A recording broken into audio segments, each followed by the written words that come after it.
Hai, balik lagi sama aku, Uti, dalam cerita Dipaksa Menikah.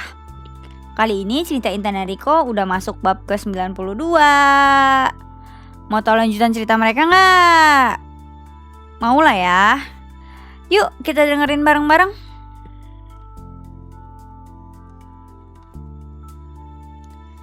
Setelah masuk ke lobi rumah sakit, Riko menyuruh Intan duduk di kursi tunggu, sedangkan ia mengambil nomor antrian di komputer.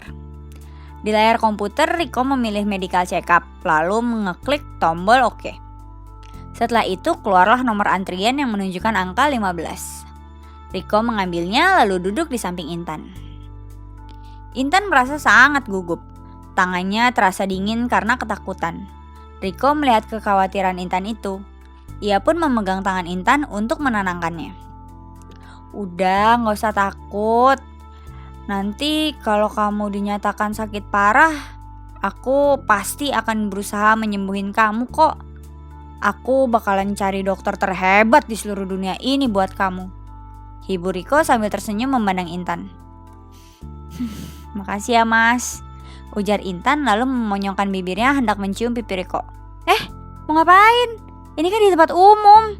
Nanti aja kalau udah di rumah, sekalian lanjut kuda-kudaan, ujar Riko sambil mengedipkan sebelah matanya dan tersenyum nakal. Iya apaan sih mas? Pikiran kamu selalu aja menjurus ke sana, balas Intan sambil cemberut. 20 menit kemudian nomor antrian Intan dipanggil untuk melakukan pendaftaran. Intan berdiri dan kemudian duduk di meja pendaftaran. Diisi dulu ya mbak formulirnya, ucap pegawai yang melayani Intan di meja pendaftaran. Intan pun mengisi nama, tempat dan tanggal lahir, status perkawinan, serta alamat ia tinggal. Keluhannya apa ya mbak? Tanya pegawai rumah sakit itu pada Intan. Mual dan muntah mbak, apalagi kalau dekat suami, rasanya mual banget, jawab Intan. Kalau boleh tahu udah berapa lama ya? Tanya pegawai itu lagi. Kurang lebih semingguan inilah mbak, jawab Intan lagi. Oh, kapan hari pertama menstruasi terakhirnya ya mbak? Tanya pegawai wanita itu lagi. Aduh lupa mbak, kayaknya minggu ini tuh harusnya udah menstruasi lagi deh, jawab Intan. Oh kalau gitu saya alihkan ke poli kandungan saja ya mbak. Dari yang saya lihat berdasarkan keluhannya, sepertinya mbak Intan sedang hamil. Nah untuk memastikannya biar nanti diperiksa dokter dulu ya, ujar pegawai rumah sakit pada Intan. Iya mbak, jawab Intan pasrah. Setelah membayar uang pendaftaran, Intan menarik tangan Riko ke ruangan di mana poli kandungan berada. Intan menyerahkan lembar pendaftaran pada perawat di depan pintu poli lalu duduk di kursi tunggu seperti pasien yang lain. Riko membaca tulisan di depan pintu poli yang bertuliskan poli kandungan dan ginekologi. Ia pun merasa bingung karena tadi ia mengambil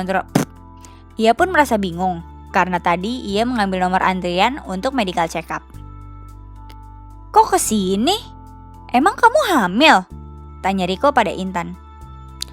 Kata mbak yang di depan tadi suruh kesini. Ya kali pemeriksaannya mulai dari sini dulu mas, jawab Intan. Riko pun mengangguk mengerti. Tidak beberapa lama ponsel Riko berdering. Riko pun mengeluarkannya dari saku dan melihat ID pemanggil lalu menjauh dari keramaian. Riko. Ya halo, ada apa? Romi. Kenapa belum datang ke kantor?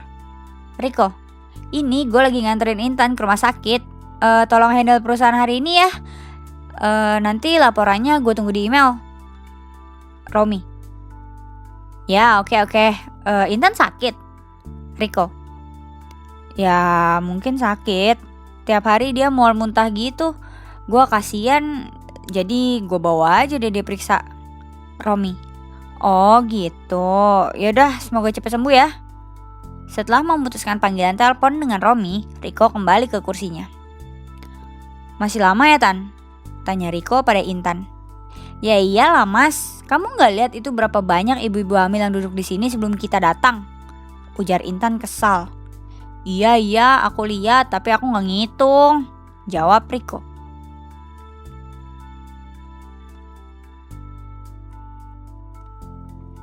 Cerita Intan dan Riko sampai sini dulu ya. Makasih loh udah setia ngikutin cerita Dipaksa Menikah. Sampai jumpa di bab berikutnya.